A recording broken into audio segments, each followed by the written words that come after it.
Okay, good morning દીકરાઓ. હવે જે આપણે જોવાના છીએ આપણો નેક્સ્ટ ટોપિક, આપણે જૈવ વિવિધતાનું સંરક્ષણ કેવી રીતે કરવું જોઈએ, કે આપણે જૈવ વિવિધતાનું સંરક્ષણ કેવી રીતે કરી શકીએ. તો આપણે શું કરવાનું છે, નિવસન તંત્રને સુરક્ષિત કરવાનું છે. કે જો આપણે સમગ્ર નિવસન તંત્રને, જેમ કે જંગલોનું નિવસન તંત્ર, તે જંગલને જો આપણે સુરક્ષિત કરીશું તો તેમાં વસતા સજીવો પણ આપમેળે સુરક્ષિત થઈ જતા હોય છે. એટલા માટે ઘણીવાર આપણે શું કરીએ, જંગલના અમુક વિસ્તારને આરક્ષિત રિઝર્વ કરી મૂકીએ, જ્યાં કોઈ પણ પ્રકારના કન્સ્ટ્રક્શન થઈ શકતા નથી અને જ્યાં કોઈ પણ પ્રકારની મનુષ્યની ગતિવિધિ નિયંત્રિત હોય અને અમુક પ્રકારના પ્રતિબંધો લાગેલા. એનું એક ઉદાહરણ લઈએ, ગીર નેશનલ પાર્ક. તો ગીર નેશનલ પાર્ક એક રાષ્ટ્રીય ઉદ્યાન છે, નેશનલ પાર્ક છે, જ્યાં સિંહને બચાવવા માટે આપણે શું કરેલું છે, આખા વિસ્તારને, અમુક 400 થી 500 સ્ક્વેર કિલોમીટરનો વિસ્તાર આરક્ષિત કરેલો છે. જ્યાં આપણે જવું હોય તો જે ફોરેસ્ટ ડિપાર્ટમેન્ટની આપણે પરમિશન લેવી પડે અને ત્યાં ખેતી કરી શકાતી નથી અંદરના વિસ્તારોમાં, કે ત્યાં કોઈ પણ પ્રકારનું કન્સ્ટ્રક્શન કરી શકાતું નથી, બાંધકામ પણ કરી શકાય નહીં. હવે આપણે આરક્ષિત કોને કર્યું, સમગ્ર જંગલ. શેના માટે? સિંહ માટે. પણ ખાલી સિંહ જ ત્યાં આરક્ષિત થવાનો નહીં, સિંહ ઉપરાંત અન્ય જેટલી પણ જાતિઓ જંગલમાં હશે એ બધી જ આરક્ષિત થઈ જતી હોય છે. તો આપણે સમગ્ર નિવસન તંત્રને સંરક્ષિત અને સુરક્ષિત કરીએ છીએ ત્યારે જે વિવિધતાના બધા જ સ્તરો પણ સુરક્ષિત થઈ જાય છે. એટલે નીચલી કક્ષાથી લઈને ઉપલી કક્ષાના બધા જ પ્રાણીઓ અને વનસ્પતિઓ સુરક્ષિત થઈ જશે. આપણે વાઘને બચાવવા માટે સમગ્ર જંગલને બચાવવું પડે અને આ અભિગમને કહેવાય સ્વસ્થાન, ઇન સિટુ સંરક્ષણ. ઇન સિટુ સંરક્ષણ એટલે સ્વસ્થાન સંરક્ષણ. તો નિવસન તંત્રને સંરક્ષિત કે સુરક્ષિત કરીએ છીએ ત્યારે જે વિવિધતાના બધા જ સ્તરો સુરક્ષિત થઈ જાય. તો વાઘને બચાવવા માટે આપણે સમગ્ર જંગલને બચાવવું પડે. પછી પાંજરામાં જો વાઘને પૂરવાની પ્રયત્ન કરીશું બધા જ વાઘને, તો એક ટૂંકા ગાળાની અંદર બધા જ વાઘ મૃત્યુ પામશે. તો વાઘને બચાવવા સમગ્ર જંગલ બચાવવું પડે.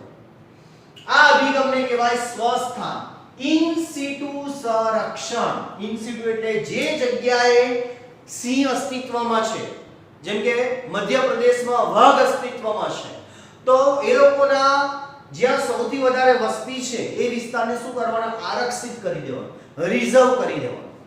એને કહેવાય સ્વસ્થાન સંરક્ષણ. સ્વસ્થાન એટલે પહેલા જ્યાં તે વસવાટ કરતા હતા, પરંતુ જેમ કે ગીરમાં વર્ષો પહેલાથી સિંહ વસવાટ કરે છે, એ વિસ્તારને આપણે આરક્ષિત કરી દઈએ. એટલે ત્યાં હતા જ સિંહ, પણ એમની સંખ્યા ઘટવા માંડી, એટલે આપણું ધ્યાન દોરાયું કે જો આ જ રીતે સિંહ મૃત્યુ પામશે તો નજીકના ભવિષ્યમાં આપણે સિંહની સમગ્ર જાતિને આ ભારતમાંથી ગુમાવી દઈશું. અને આખા ભારતમાં ખાલી જૂનાગઢમાં જ સિંહ જોવા મળે છે. તો આપણે જે છે એ જ વિસ્તારને આરક્ષિત કરી દઈએ, એટલે એને કહેવાય સ્વસ્થાન, ઇન સિટુ કન્ઝર્વેશન, સંરક્ષણ. કે જ્યાં એ જાતિ અસ્તિત્વમાં છે, જ્યાં એની સંખ્યા ઘટવા માંડી છે, એ સજીવોને બચાવવા માટે, જેમ કે સિંહને બચાવવા માટે, મધ્યપ્રદેશમાં વાઘને બચાવવા માટે એ વિસ્તારને આપણે સંરક્ષિત, આરક્ષિત કરી મૂકશું. એને કહેવાય સ્વસ્થાન સંરક્ષણ. જ્યારે નવસ્થાન સંરક્ષણ કોને કહેવાય, કે એવી પરિસ્થિતિ હોય કે જ્યાં પ્રાણી અથવા વનસ્પતિનું અસ્તિત્વ જોખમમાં મુકાયું હોય અને તેને વિલોપનના સંકટમાંથી બચાવવા ત્વરિત પગલાં લેવાની આવશ્યકતા હોય, ત્યારે એને કહેવાય બાહ્ય સ્થાન, એક્સ સિટુ સંરક્ષણ. એ ઇચ્છનીય અભિગમ છે. તો એક્સ સિટુ સંરક્ષણ એટલે શું? ધારો કે ગીરની અંદર સિંહ છે.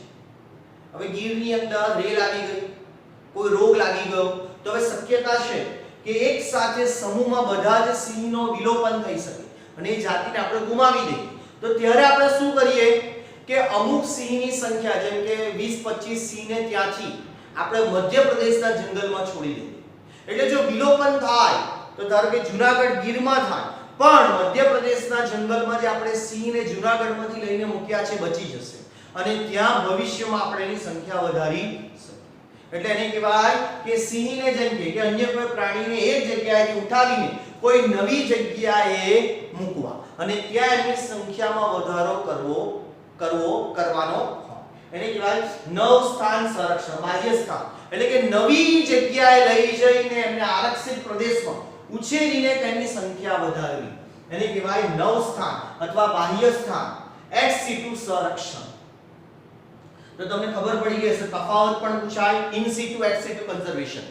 તો in situ માં શું મુદ્દા આવશે કે જે સ્થાને સજીવો હતા તે જ સ્થાનને આરક્ષિત કરીને સજીવોને બચાવવાની પદ્ધતિ. જ્યારે ex situ કન્ઝર્વેશન એટલે જે સ્થાને સજીવો હતા ત્યાંથી તેમને અન્ય કોઈ નવા આરક્ષિત સ્થાને લઈ જઈને તેમનું રક્ષણ કરવામાં આવે એને કહેવાય ex situ કન્ઝર્વેશન. ઓકે, હવે પહેલા આપણે વાત કરવાના છે in situ કન્ઝર્વેશન, સ્વસ્થાન સંરક્ષણ.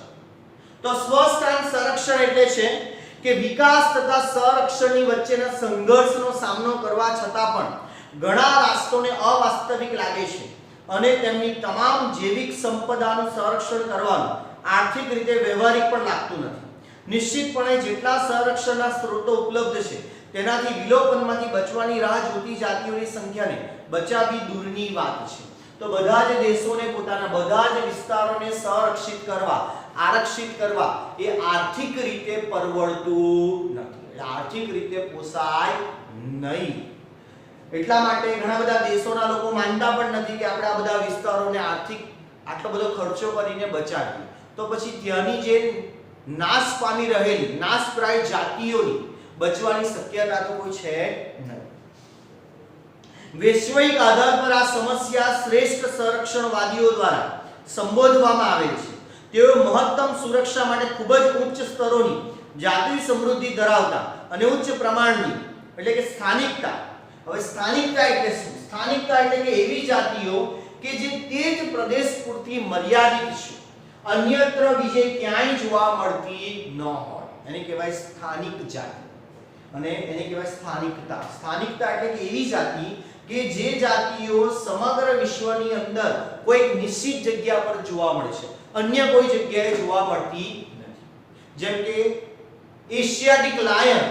એશિયાટિક લાયન આપણને ક્યાં જોવા મળે? ગીરમાં, જૂનાગઢના ગીરના પ્રદેશમાં. તેને એની સ્થાનિક જાતિ કહેવાય કે ફક્ત ત્યાં અને ત્યાં જોવા મળે. બીજું ઉદાહરણ આપો પેઇન્ટેડ ફ્રોગ. તો પેઇન્ટેડ દેડકો જે એકદમ નાના કદના આકર્ષક અને ઝેરી દેડકા છે જે સમગ્ર દુનિયામાં ફક્ત અને ફક્ત ડાંગના જંગલમાં જોવા મળે તેને પણ શું કહેવાય? સ્થાનિક જાતિ. તો સ્થાનિકતા એટલે એવી જાતિઓ કે જે તે પ્રદેશ પૂરતી મર્યાદિત છે અને અન્યત્ર બીજે ક્યાંય જોવા મળતી ન હોય.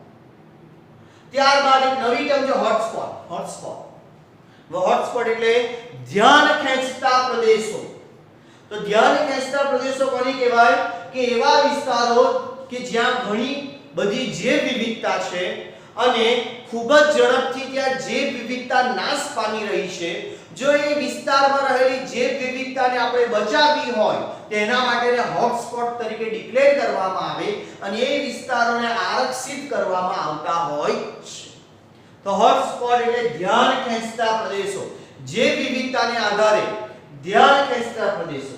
શરૂઆતમાં 25 જૈવ વિવિધતાના હોટસ્પોટની ઓળખ કરવામાં આવી હતી પણ પાછળ જતા તેની સંખ્યામાં વધારો થયો. તો 25 હોટસ્પોટ હતા તેમાં બીજા 9 ઉમેરવામાં આવ્યા અને ટોટલ કેટલા થયા? 34. આ ધ્યાનમાં રાખવું, આપણો એમસીક્યુ માં પૂછાય કે ટોટલ હોટસ્પોટ વિસ્તારો કેટલા છે? 34. અને આ વિસ્તારો એટલે કેવા? ત્વરિત રીતે ક્ષતિ પામતા આવાસીય ક્ષેત્ર. એમેઝોનના જંગલોનો સમાવેશ હોટસ્પોટમાં નથી થતો તો તમને નવીનતા લાગતી હશે. એનું કારણ હોટસ્પોટ કોને ડિક્લેર કરી શકાય? કે એવો વિસ્તાર કે જ્યાં ખૂબ જ ઝડપથી લગભગ 30 થી 50% જેટલી જૈવ વિવિધતા નાશ પામી છે અને આ જ ઝડપથી હજુ વધુ ને વધુ જૈવ વિવિધતા નાશ પામી રહી છે.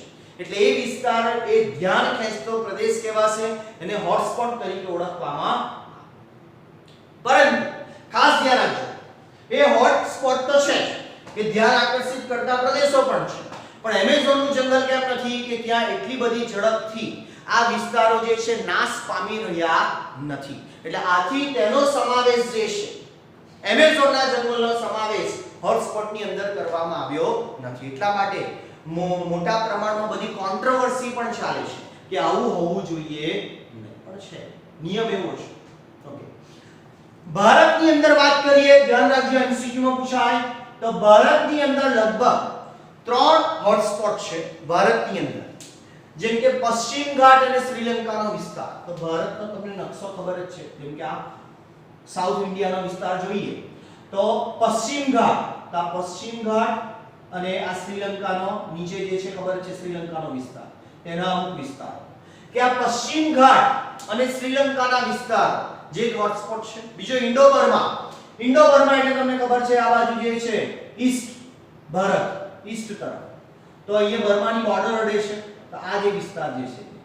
અને બીજો જે છે હિમાલયનો વિસ્તાર, જે આ હિમાલયનો વિસ્તાર જે છે કે હિમાલયનો વિસ્તાર. તો આ જે છે હોટસ્પોટ વિસ્તારો છે જ્યાં મોટા પ્રમાણમાં જૈવ વિવિધતા નાશ પામી રહી છે, અને આ 3 વિસ્તારોને આપણે બચાવી લેવાના છે કે જ્યાં ઘણી બધી જૈવ વિવિધતા છે. એટલે ઉચ્ચ જૈવ વિવિધતાના ક્ષેત્રને તે આવરે છે. હોટસ્પોટ જે છે એ ઉચ્ચ જૈવ વિવિધતાના ક્ષેત્રને આવરી લે છે. જૈવ વિવિધતાના બધા હોટસ્પોટને ભેગા કરીએ તો પણ પૃથ્વીની જમીની વિસ્તારનો ફક્ત 2% કરતા ઓછો ભાગ રોકે છે. છતાં પણ આ ક્ષેત્રમાં સામૂહિક રીતે આવાસિત જાતિઓની સંખ્યા જે અત્યંત વધારે છે. તો આ બધા જ હોટસ્પોટને જો આપણે ભેગા કરીએ તો સમગ્ર પૃથ્વીનો જે જમીની વિસ્તારનો ફક્ત 2% જમીની વિસ્તાર રોકે છે. પરંતુ એમાં જો જૈવ વિવિધતા તપાસીએ તો આ વિસ્તાર જે છે ઘણો, એટલે જૈવ વિવિધતાને આધારે ત્યાં ઘણી બધી જાતિઓ અસ્તિત્વમાં છે. એટલે આ પૃથ્વીના 2% વિસ્તારને સૌથી પહેલા આપણે આરક્ષિત કરે છે. પરંતુ બધા દેશો દ્વારા આ વિસ્તારોના સંરક્ષણ માટે યથા યોગ્ય હજુ પણ પગલાં લેવાતા નથી. હજી પણ મોટા પ્રમાણમાં જેમ કે વાઘ અને સિંહનો શિકાર કરવામાં આવે એના સ્કિન માટેના ચામડા માટે, એવી જ રીતે હાથી દાંત માટે શિકાર કરવામાં આવે. એટલા માટે ભારતની અંદર હાથી દાંતના ઘરેણા પર પ્રતિબંધ મૂકી દેવામાં આવ્યો, કારણ કે લોકો હાથીને મારી મૂકતા હતા. એટલે એને બચાવવા માટે આ બધા નિયમો લાગુ પાડવામાં આવતા હોય છે. આ હોટસ્પોટની કડક સુરક્ષા દ્વારા ચાલુ રહે સમૂહ વિલોપનના દરને લગભગ 30% સુધી ઘટાડી શકાયો છે. તો હોટસ્પોટ ડિક્લેર કર્યા બાદ એ સામૂહિક વિલોપનના દરને આપણે 30% ઘટાડ્યો છે. એવું નથી કે આપણે જાતિઓ બધી બચાવી લીધી. એટલે જે ઝડપથી વિલોપન થતું હતું જાતિનું 100% દરેથી, એમાં 30% જેટલું સામૂહિક વિલોપનનો દર જ ઘટાડ્યો છે. એટલે આપણે હજી ઘણા પાછળ છે. દરને તો ઘટાડવાનો, આપણે તો બધી જાતિઓને બચાવવાની છે અને જાતિઓની સંખ્યામાં વધારો કરવાનો છે. તો આ હોટસ્પોટની કડક સુરક્ષા દ્વારા ચાલુ રહેલ સમૂહ વિલોપનના દરને લગભગ આપણે 30% જેટલો ફક્ત ઘટાડી શક્યા છીએ. હવે જો આપણે આ બધા પ્રદેશોને આરક્ષિત કરવા હોય, સજીવોને બચાવવા હોય, તો જીવ આરક્ષિત પ્રદેશો, અભયારણ્ય, રાષ્ટ્રીય ઉદ્યાનોનું નિર્માણ કરવું પડે કે જેની અંદર આપણે વનસ્પતિ અને પ્રાણીઓને બચાવી શકીએ. અને ભારતમાં એવા ઘણા બધા રાષ્ટ્રીય ઉદ્યાનો, નેશનલ પાર્ક અને અભયારણ્યો છે. તો ભારતમાં 14 જેટલા જીવાવરણ આરક્ષિત પ્રદેશો છે. ભારતમાં 14 જેટલા જીવાવરણ આરક્ષિત વિસ્તારો છે. પછી ભારતમાં 90 જેટલા રાષ્ટ્રીય ઉદ્યાન, 90 જેટલા નેશનલ પાર્ક છે અને 448 વન્યજીવ અભયારણ્ય એટલે સેન્ચ્યુરી. આ ખાસ આંકડાઓ ધ્યાનમાં રાખવા. MCQ ની અંદર પૂછાય છે કે ભારતમાં આરક્ષિત વિસ્તારો કેટલા? 14. ભારતમાં રાષ્ટ્રીય ઉદ્યાનો 90 અને વન્યજીવ અભયારણ્યો 448. ત્યારબાદ આપણે વાત કરીએ તો પવિત્ર ઉપવનો કે ધાર્મિક અને સાંસ્કૃતિક પરંપરાગત હેઠળ ભૂતકાળની અંદર ભારતમાં જ્યારે રાજાશાહી હતી ત્યારે હંમેશા રાજાઓ પણ શું કરતા કે અમુક વિસ્તારમાં પોતાનું શહેર બનાવે, પણ અમુક વિસ્તારને તેઓ છોડી દે. કેમ? એ અમુક વિસ્તારોની અંદર જંગલ વિસ્તરિત થવા દે, ઉપવનો, જંગલો નિર્માણ થવા દે, જે સાંસ્કૃતિક દ્રષ્ટિએ, ધાર્મિક દ્રષ્ટિએ ખૂબ જ મહત્વના હોય, જેને પવિત્ર ઉપવનો તરીકે ઓળખવામાં આવે. કે પવિત્ર ઉપવનો જે છે તો પવિત્ર ઉપવનો જે છે કે જ્યાં વન્યજીવોની વૃક્ષોની વન્યજીવોની પૂજા કરવામાં આવે, પ્રાણીઓની. તમને પણ ખબર હશે કે હિન્દુ સંસ્કૃતિની અંદર બધા દેવી દેવતાઓના વાહન તરીકે બધા અલગ અલગ પ્રાણી અને પક્ષીઓ હોય. એટલે આ પ્રાણી પક્ષીઓ જેમ કે ઉદાહરણ તરીકે સાપની પણ આજે પૂજા કરવામાં આવે અને દૂધ પીવડાવવામાં આવે, એટલે એને મારવામાં આવે નહીં. એટલે આ બધા ઉપવનો જે છે ત્યાં વનસ્પતિની પણ પૂજા કરવામાં આવે. આપણે ત્યાં જેમ કે વડ સાવિત્રીનું વ્રત થાય, વડની પૂજા થાય તો વડને લોકો કટ કરે નહીં, પાપ લાગે. એટલે આ પવિત્ર ઉપવનો એટલે કે એવા જંગલોનો વિસ્તાર ભૂતકાળમાં છોડી દેવામાં આવતો હતો કે જેની અંદર વસતા વનસ્પતિ અને પ્રાણીઓની લોકો દ્વારા પૂજા થતી. તો આવા પવિત્ર ઉપવનો જે આજે પણ અસ્તિત્વમાં છે, જેમ કે આ પવિત્ર ઉપવનોના ઉદાહરણ ખાસ ઇમ્પોર્ટન્ટ, આમાંથી પણ આગળ ભૂતકાળમાં એમસીક્યુ પૂછાઈ ગયેલા છે.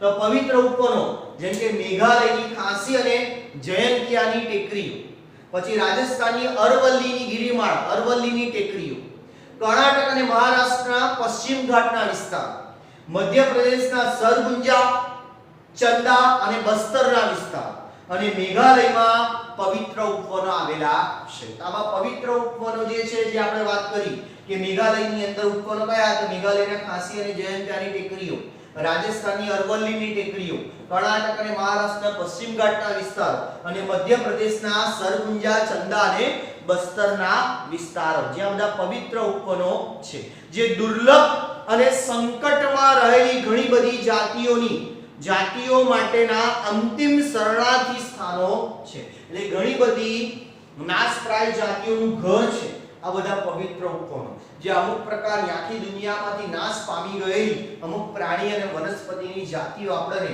આ પવિત્ર ઉપવનોમાં જોવા મળે છે.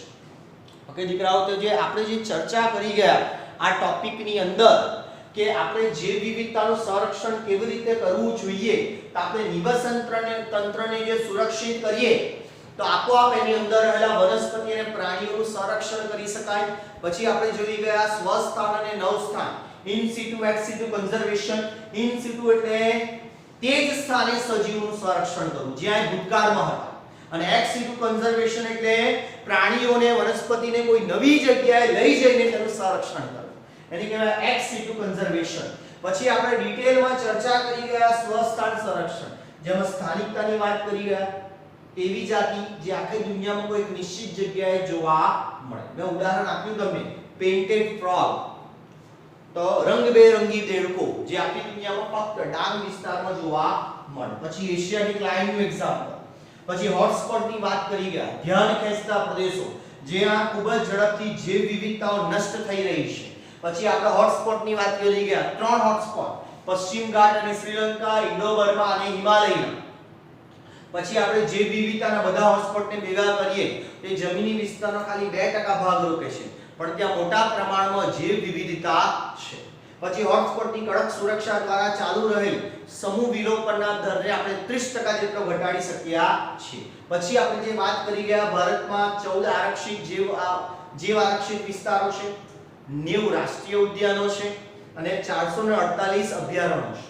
અને પછી આપણે પવિત્ર ઉપવનની વાત કરી ગયા, જે સાંસ્કૃતિક ધાર્મિક દ્રષ્ટિએ મહત્વના છે, જ્યાં વસતા વનસ્પતિ અને પ્રાણીઓની લોકો દ્વારા પૂજા કરવામાં આવે છે અને ઉપવનોને કટ કરવામાં આવતા નથી. જો કોઈ કટ કરે તો લોકો દ્વારા એનો વિરોધ થાય, એવા પવિત્ર ઉપવનો અને આ ઉદાહરણ પણ આપણે જોઈ ગયા. હવે આ જે વાત કરી ગયા, આના પછીના વિડિયોમાં આપણે વાત કરવાના છે નવસ્થાન સંરક્ષણ. ઓકે દીકરાઓ, all the best, happy learning. વાંચન કરતા રહો અને વિડિયો ગમે તો લાઈક કરો, ચેનલ સબસ્ક્રાઇબ કરો.